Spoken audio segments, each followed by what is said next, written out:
know where she is? Oh, schmoozing with Peggy in there. Okay. Right there, Tim, please. So we're going to record this, so that's why we got this stuff in front of us. But we're also going to use these handheld mics so that you can hear us. So we're very fortunate to have two of the most creative, extraordinary, informed minds in baseball on the entire planet here. Tim Kurkjian from ESPN. You all know he's here every single year for this event. We're so grateful. Tim, and thanks. You came with your son and did your podcast at Shirley Povich Field. That was such an honor for us to go national like that. We appreciate that. Jane, you've written a book. You're stirring things up like you always do, and we really appreciate it. So we're going to get right into it with this. So we got to start with the World Series because the World Series was so extraordinary. Now, Tim, you've seen some World Series games, is that right? Yeah, I've covered the World Series for 44 years, and... Excuse me, you've been to 44 World Series games, or you covered 44 World Series? 44 World Series I've covered. So that's like 250-some plus games? Roughly, and I've covered 26 Game 7s in my career in the postseason. And this was the greatest postseason I've ever seen. It was the greatest World Series I've ever seen, and I cannot believe I would ever put anything ahead of 1991 or 2001. But with the storylines that we had and the games that were played, it was unbelievable. Game 3 was one of the best games I've ever seen. Game 6 had the strangest, oddest finish in the history of a World Series, a 7-4 putout that ended what could have been a clinching game in the World Series. And then Game 7 is the greatest Game 7 I've ever covered. That Miguel Rojas guy did not have an extra base hit in the postseason, and then he hit a home run in the 9th inning of the World Series. He and Bill Mazeroski are the only two players ever to hit a game-winning or game-tying home run in the 9th inning of Game 7 of the World Series. Somehow the Dodgers won that. It was absolutely extraordinary. And of all the stories that I covered during that postseason, Ernie Clement, who was this unknown player who got released by the A's 3 years ago, he got 30 hits in the postseason, set a record for most hits by any player in any postseason. And one day during the playoffs, I asked him at his locker, I said, "That's a pretty old-looking glove you have. Tell me about that." He goes, "I bought this on eBay a year and a half ago from an old Japanese lady, and he's wearing it in the World Series, and he's not just wearing it, he's great with it." Stories like that and games that we covered are why baseball is the greatest game ever, and there is nothing better than baseball in October. Tim's fired up. Now, Gene, the great Roger Angell told you, "I hate modern baseball. It's all strikeouts and home runs. The chaos of the ball in play is what baseball is all about." You got to admit there was a lot of chaos with the ball in play. What's your take on this World Series? It's hard to follow, Timmy, and I'm not standing up. Though we're about the same height, I would say. Yes. Everything that is right about baseball was on display this fall. Absolutely everything you could ever want to see or hope to see, including all the things that analytics people dread. If Rob Thompson hadn't elected to bunt, in that game with Mookie wouldn't have had the opportunity to think, without being told to do it, that maybe the wheel play would be a good thing to, use in that particular situation. Everything that's right about the game is the reason why it's so essential to figure out how to solve what's still wrong with it. I know that makes me kind of an ogre for not saying that, it's all better. Yeah, they've made a lot of progress. The pitch clock, which by the way existed before they instituted the new pitch clock in 2023, they just never enforced it before. Pitch clock has worked like a dream. Would you agree? Agree, totally. Yeah. I hate the bigger bases because I'm old and I think they should learn how to steal bases the way Ricky Henderson and Maury Wills did, right? You know, they figured out how to do it because they learned the skills. They learned the craft. And what I love most about baseball is the craft. It's seeing those small things done well. I never thought I would agree with Alex Rodriguez about anything, but I'm a Yankee fan, believe me. I never thought I'd agree with him about anything. But after that Cam Schlittler game, when he went on television and said, you know what, home runs are boring, I said, oh my God, I beat him to it. It's in the book. The game is so much more than the three true outcomes, the strikeout, the walk, and the home run. And you saw it all this fall. And that's because the ball was put in play. So what do we have to do to make sure we get more games like the games we saw in the playoffs and less of what has bothered Jane and Coaster right this point? We have to recognize that the Blue Jays probably should have won the World Series. Did so much good for showing everyone this is how the game is supposed to be played. An elite defensive team that put the ball in play way more often than anyone else. Going into Game 7 of the World Series, they were hitting as a team 284 in the postseason. And all the other teams combined were hitting 217.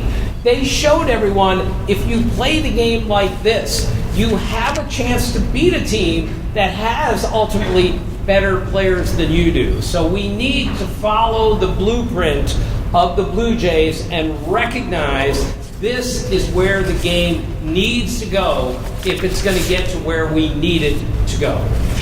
Well, as a diehard Orioles fan, I want to ask you, how can the Orioles follow the path of the Blue Jays from the bottom of American League East to the top? What do they have to do? Jane, you want to take this one? No, Jane's going to get this. I got a question for Jane on this. Well, this is why baseball is so beautiful. The Orioles had those 3 great years in a row. And last year, they were terrible. And nobody saw that coming. Only in baseball can it happen that a team that most of us picked... Wait a minute. Of course you could see it coming. They didn't have any pitching. Well, we thought they had pitching at the beginning. They didn't have any pitching during the season. Their defense wasn't up to it. Some of their best players were not great this year. They have a lot of work to do because even though the Yankees were a disappointment in the postseason, they are still loaded with great talent. The Blue Jays have reached another level. The Red Sox are getting better after a big jump forward last year. The Orioles are going to have to spend some money, go out and get some more players, especially pitching, if they're going to get back into this division race. Are they able to do that? Well, they've already started by getting Ryan Helsley as their closer. That's a good start, but they need at least 1 and maybe 2 starting pitchers. And when you look at their offense, it's not very good either. They need a big bat and a number 1 starter, and it's going to be up to Mike Elias, the general manager, to find a way to do that. The problem is everyone else is looking for the same thing. All right, well, I have another option, so give the mic to Jane. So, Jane, let's say for some unfathomable reason, the owners of the Major League Baseball teams do not make you commissioner, but David Rubenstein hires you to replace Elias as president of baseball operations. What would you do to improve the experience for folks like me who were in such misery last year? Well, first of all, they could stop mucking around with the most beautiful ballpark in the American League East. Ooh. Because basically that's what Janet Marie Smith and Larry Lucchino built. And every time they change the fences and it goes in, it goes out, they add more bars, whatever, they take away from the incredible beauty of that place. Do you agree with me about that? Totally. Second of all, somebody said to me along the way, I have lots of suggestions about how to fix baseball, but I hadn't thought of this one. Owners who have money and don't spend it 3 years in a row losing like that, get rid of them. Yeah, that's it. Sorry, you don't want to. get to own a team just so you get depreciation, right? I mean, it's absolutely wrong. In the old days, when families owned teams, they didn't have this kind of money necessarily, but they spent it and they cared about the product. And in fact, they didn't call it a product. They called it my ball team, my ball club. And too many ownership groups today are corporatized, entities that really don't care and surely don't know what it takes to build what the Blue Jays have now built. And, one of the reasons, I know you're going to ask me about this, Bruce, so I'm going to preempt your question about whether there's going to be a lockout. Yes, there's going to be a lockout. One of the things about that is that they have to figure out a way. My dad was a great negotiator, was a lawyer, he could make anybody agree with anything. They have to figure out a way to rebuild trust in the game, which is non-existent between owners and players. In fact, and this gets back to David Rubenstein, they're in the old collective bargaining agreement that's still in force, that's going to expire on December 2nd, 2026, when there will be a lockout. You had to pay to people like the Rays and the A's and who else, Pirates, luxury tax money, right? And guess what those guys did? In the CBA, it says you have to spend 150% of what you get in luxury tax money. What do those guys do? They pocket it in. And if you want to know why players distrust owners and why there's going to be a lockout, that's it. If owners don't want to spend, they shouldn't have a right to own a team. Especially when they have it the way David Rubenstein does. So I did want to get to that, so let me get with Tim on that. So Tim, so the Dodgers, they win back-to-back World Series. They got a $350 million payroll this year. I counted it, 18 of the 29 teams have a payroll half or less than that. So that doesn't seem fair. So with all the great attendance of the World Series and all the excitement we have, we are on the brink of great damage to the game with a lockout. What do you think is going to happen, and how can it be prevented? Yeah, I'm very discouraged where we are right now, and baseball cannot afford a work stoppage right now because finally we've got some momentum in the game. Attendance is starting to go up. Ratings are starting to go up. Interest is starting to go up, in part because of the pitch clock, which has made the games crisper and shorter. If we shut down now, given how popular football is, how popular basketball is, MMA, baseball is in for big trouble. I covered the 81 strike for the Washington Star. Jane did too.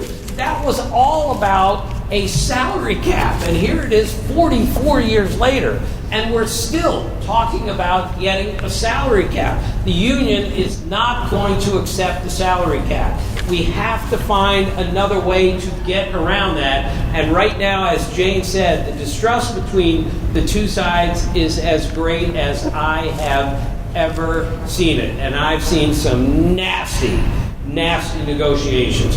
I am discouraged where we are. I just hope everyone recognizes how much money will be lost if there is a shutdown of some sort. But right now, sadly, that's where we're headed. How can it be prevented? The only prevention is these two sides get together and say, we can't do this to the game. Everyone is making money in the game. The players are making an enormous amount. And Jane's right, these teams that make so much money and put it in their pocket have to try to make the team better. And there has to be a system in place where the money that does come in goes to improving the team. Sure. But it's not easy to do that, unfortunately. So is there a middle ground that conceivably the two sides could go to? I can't tell you who said this, but I can hint at it. Two very experienced labor negotiators, historically in baseball, said this to me. And I think ultimately, in the short term, you're not going to get a cap. They're not giving back what Marvin Miller brought. No way, no how. It's waving a red flag in front of a bull. What you could do is increase the luxury taxes even more. So that if Steve Cohen wants to go spend $765 million on another outfielder for the Mets, fine, do it. Go ahead. You want to spend $800 million? Do it. Go ahead. He can afford the taxes. But the penalties will be commensurately larger. And not only will they be larger, but they will have enforcement mechanisms so that if you don't spend the money you get, like these teams, first in my world, when I'm commissioner, you lose all your draft choices. None of this, you're going to get moved back in the, lineup, which is what they've done recently. None of this. The next year, your roster goes from 40 to 35. And the year after that, relegation. You want to field a AAA team? Go play in a AAA ballpark like the A's are doing now and the Rays are doing now, and see how much fun that is. We need big penalties on the owners for not spending. I've become a Premier League fan. Tim, are you for relegation? I can't. When I first heard about relegation in English football, I was like, seriously, the Orioles, AAA baseball in Camden Yards? I couldn't believe it. No. They have to go play in a AAA ballpark. Oh, so you're not going to kick them out of Major League Baseball. Right. The big problem here is this is a golden age for baseball. All you got to do is look around at the players that we're watching right now. Do we all appreciate how good Aaron Judge is right now? He's 6'7", 282. He's the best player in the American League. Shohei Ohtani is like nobody that we've seen since Babe Ruth, still the greatest player of all time. If we shut this game down and don't get to watch the phenomenal athletes that we see on a daily basis, we are making a tremendous mistake. I'm not sure everyone in the game appreciates the talent level, because I can tell you, over the last 12 years, since Harper and Mike Trout came in essentially together, I have never seen an influx of this kind of talent coming to the big leagues in such a short amount of time. That Paul Skeens guy is so unbelievably good that in 45 years that I've covered, I have never seen any young pitcher come in and have the impact in a 2-year period like he has had. And yet, he's stuck on a Pirates team that isn't willing to spend any money, and eventually they're going to have to trade him. I made a speech in Pittsburgh over the summer, and every single person I talked to said, "What are we going to do here? We have to keep this guy. We have to get better. When are we going to do this? How are we going to do this?" That's the challenge we're facing. So we're all incredibly excited about the World Series. We're all incredibly... Sorry, you go. I just want to say, to give you an idea of why the players and fans really should be incredibly pissed at the man I like to call my predecessor, Rob Manfred. He began this last January, by announcing, there's going to be a lockout. It's the new norm.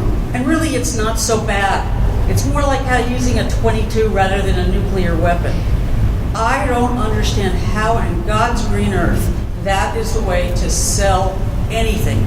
Come on in, buy our $18 beers. Pay $60 for parking in Los Angeles, but don't invest in our game. Invest in our ridiculous menus now, but just wait. We'll lock you out. And that is the problem that I have primarily with the current commissioner. Well, the other thing we have to keep our eye on from the postseason is that Yamamoto guy, who's about 5 inches taller than me. And I don't know if you've noticed, but I am really short. And that kid went out there the day after throwing 96 pitches in a World Series game. And he said, "I want the ball again." He threw 34 pitches in Game 7. It is absolutely unheard of that anyone would do that today. We don't even allow our great pitchers to be great because we take them out after 5 innings or 100 pitches. This kid broke the mold because he knew he could do it. We all need to watch what that guy did. Now, maybe he's the only one in the big leagues that can do that because he's the only one who throws a javelin before games and does a stretching routine that is so ridiculous, it is painful just to watch him. But the point is, he said, I can do this, and we let him do it. We are not even letting our best players be at their best, and that needs to change also. And just remind people, you went to Walter Johnson High School, didn't you? Yeah, no, remind people how many complete game shutouts Walter Johnson had in his career. Walter Johnson had 113 shutouts in his career, okay? Complete game shutouts. Right. Jacob deGrom, who's one of the best pitchers in the game today, he has 2 shutouts in his career. 2. And Max Scherzer, who we all acknowledge is an absolute animal on the mound, he has fewer complete games in his career than Bob Gibson had shutouts in the 1968 season. Now again, we're not going back to 1968, even though it wouldn't be a bad idea to revisit it once in a while. We need to challenge our players a little bit more. I'm telling you, they are up to the challenge, but the industry will not allow them to give us their best because, you're going to get hurt. We can't let you get hurt. Well, they all get hurt anyway. Why not push them and see what they can do? That's my thought on it. So we're all incredibly excited about the World Series. We're all extraordinarily depressed about the future. Let's just step back into the regular season and assess the rules changes that were made. What's working? What impresses you? What's not working? What is the next rule change that each of you would like to offer? Go ahead. Oh, I love this. As I said, the pitch clock has worked beautifully, and they deserve credit for having done it. It was 2 or 3 decades late, but okay. I don't personally like the bigger bases, which, yes, has increased the number of attempted steals, but, again, you talk to somebody like Ron Washington, who, was treated terribly by the Angels. They just dismissed him after him having this quadruple bypass. And they went to the trouble of saying, this is what management does and ownership does. They went to the trouble of saying they were dismissing him, not because of his health, but because of his performance. And they had finally gotten those guys to play. But if you look at guys like Ron Washington, who spent their lives teaching people how to get a couple of extra inches by cutting the corner of a bag just right. Those extra-sized pizza box bags were not necessary, but okay, they made it easier. They're still shifting. They're not shifting as obviously and as often, as prominently, but the shift is still there. So that's not entirely worked. And I personally don't like the 2 disengagement rule because it takes away from the skill that people have, like Andy Pettitte, who are, a great move to first base. But the question is, and the one that I absolutely loathe, is the ghost runner. I mean, just kill him. Get rid of it. The whole point of baseball was that you had to earn your way around the bases. It's a very, American idea. You're going to earn your way. To suddenly decide that you're going to play an entirely different kind of game in the 10th inning, it's crazy. And it's crazy for this reason. 75% of all extra inning games end by the end of the 10th inning. So to put it into the 10th inning is preemptive, I think. And I would, and Roger Angel said, God, can't you ask them to go to 12 or 13? Let them go through, we save so much time now with the pitch clock. I don't know that the ghost runner is that necessary.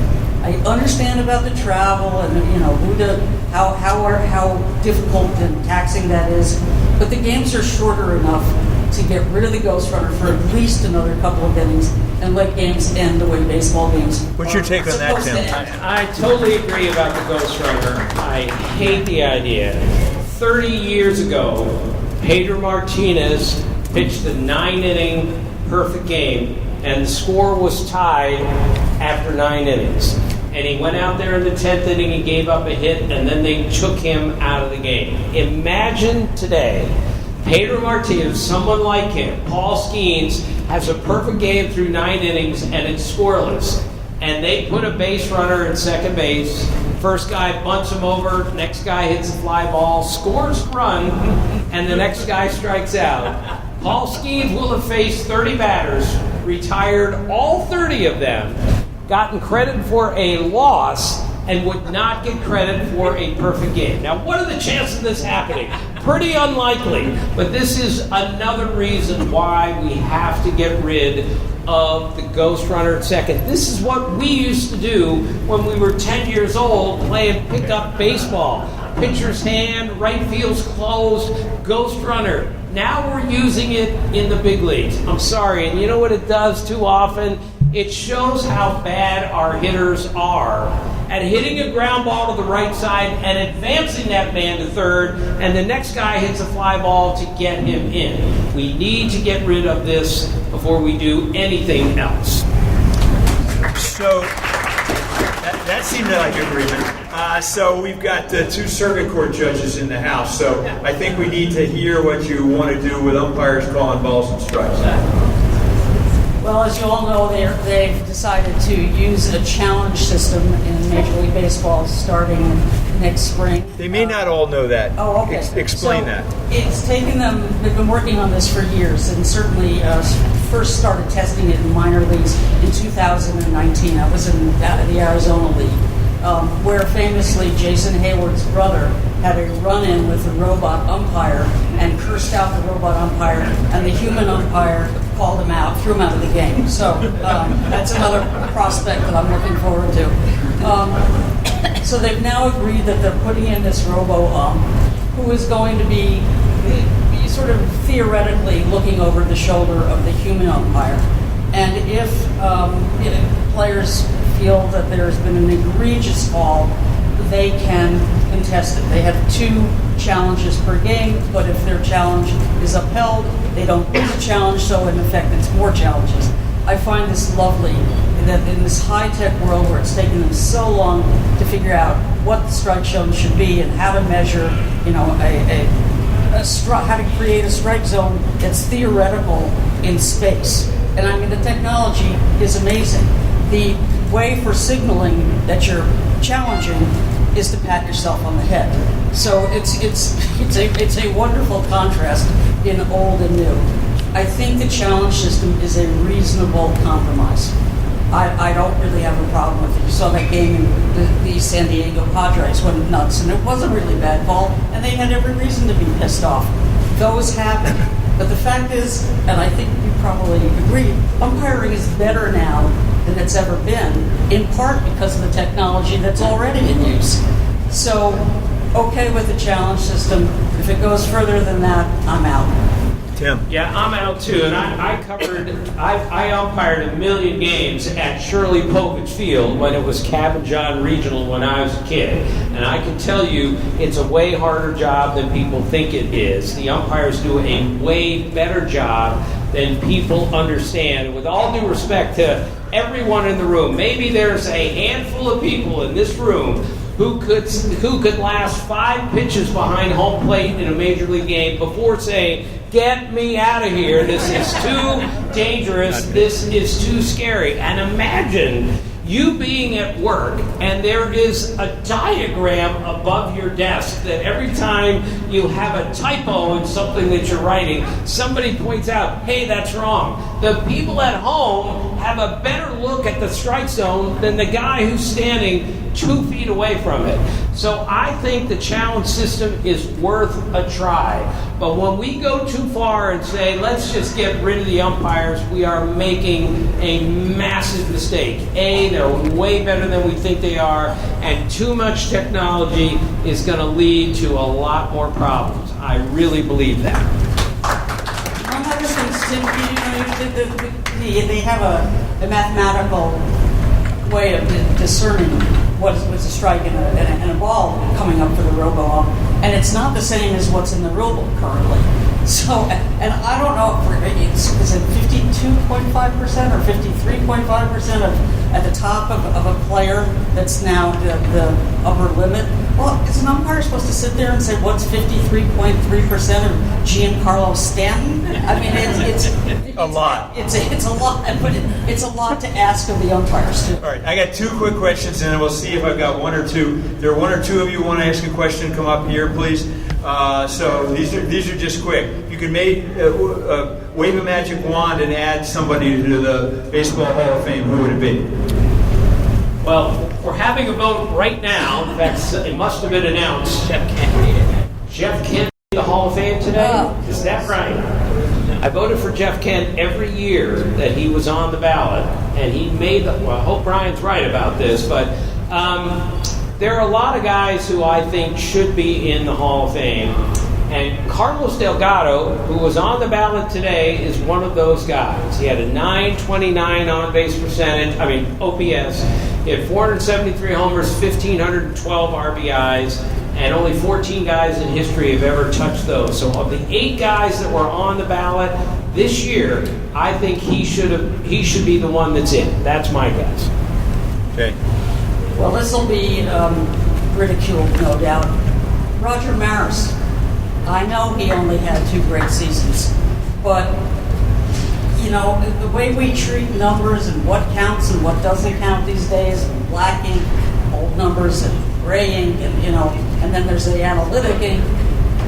What the guy did was amazing, and the standards for getting into the Hall of Fame have gotten a little loose in my view. It's easier for me to say guys I don't really think belong there than it is for me to find guys who do belong there. He did something extraordinary, and I think it's worth celebrating. Okay, so I was hoping that one of you would say Janet Marie Smith for basically changing the face of baseball with Camden Yards and then Fenway and Dodgers and all of that. How do we get, and you put it in the book, so thank you for that. Right. So I'll give you half credit. But how do we get Janet Marie Smith in the Hall of Fame? I mean, just extraordinary what she has done to baseball. Well, we should. In 1989, when the Sky Dome, now called the Rogers Center, opened, I was there the first week that the ballpark opened, and I was standing next to Orioles president Larry Lucchino, who looks at this place and said, this is 1989, he goes, they just built the 8th wonder of the world, and we are building this cute little ballpark in Baltimore. Well, as it turns out, the cute little ballpark in Baltimore set the standard for where all ballparks went after that. Pittsburgh, San Francisco, Seattle, you name it. Janet Marie Smith was the genius behind Camden Yards. After all these years, it is still my favorite of all the new ballparks that is built in the last, 30 or 40 years. And yes, we should have more people in the Hall of Fame who have done so much for the game like Janet Marie Smith. Can I tell a little Larry Lucchino story about Camden Yards? I had a book. Is it clean? Yeah. Okay. I haven't said a single 4-letter word. I've been holding my breath, Okay. but thank you. Larry Lucchino lived in the same block as I did. It was while he was recovering from his cancer treatments, and he'd sit outside with me and my then very young son. And he came inside one day, and he was looking through the books, and he found a book I had. It became before Green Cathedrals and all those things that had blueprints of old ballparks. And he said, "Can I borrow that?" I said, Thank you "Sure, for loaning that book." Sure, Larry, no problem. And they cut it up. I never got the book back, and I kept saying, "Larry, where's my book? Where's my book? I'll get it back to you." And finally, I was at Cooperstown with Janet Marie on a panel. I said, "What did you do with my book?" And she said, in that very beautiful Mississippi, lilt of hers, "Oh, we cut that up." And I'm like, Well, that book should be in the Hall of Fame. So the last quick question is just make us look really smart. We're all going to talk to all our friends all winter about the future of baseball. So, quick, who's going to win the World Series? Apparently, you got to go first.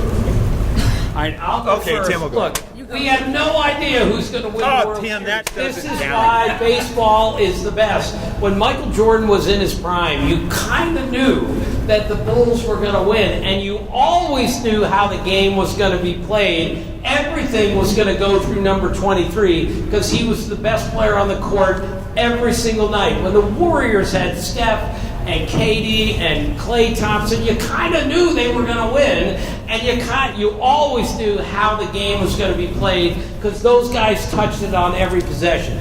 We never know what's going to happen in baseball. It's the ultimate beauty of the game is its unpredictability. You asked me a question, Bruce, I'm going to answer it. The Dodgers in the last 6 years have won 3 World Series with a .630 winning percentage.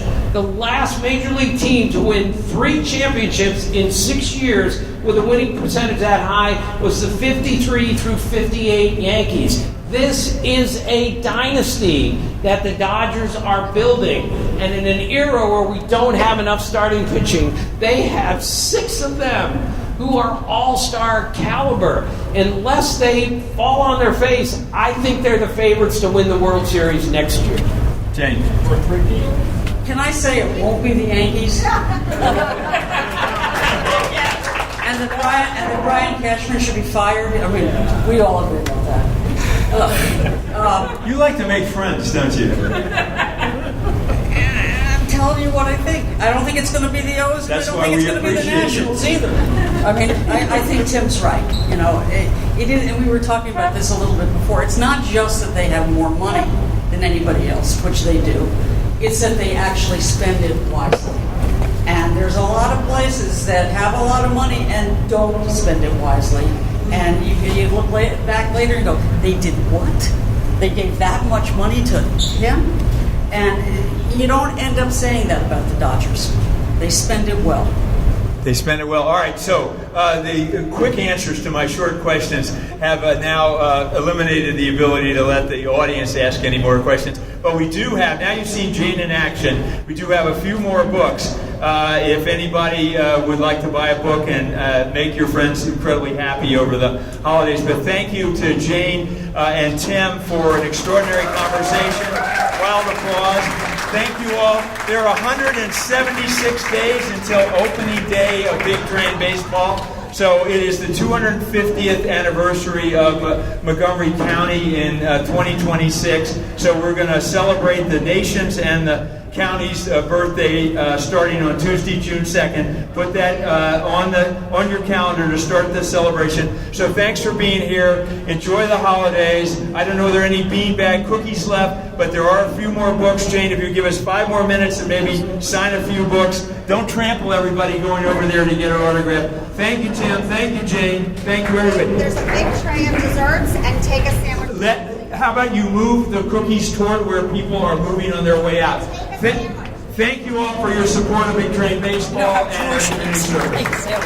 Thank you.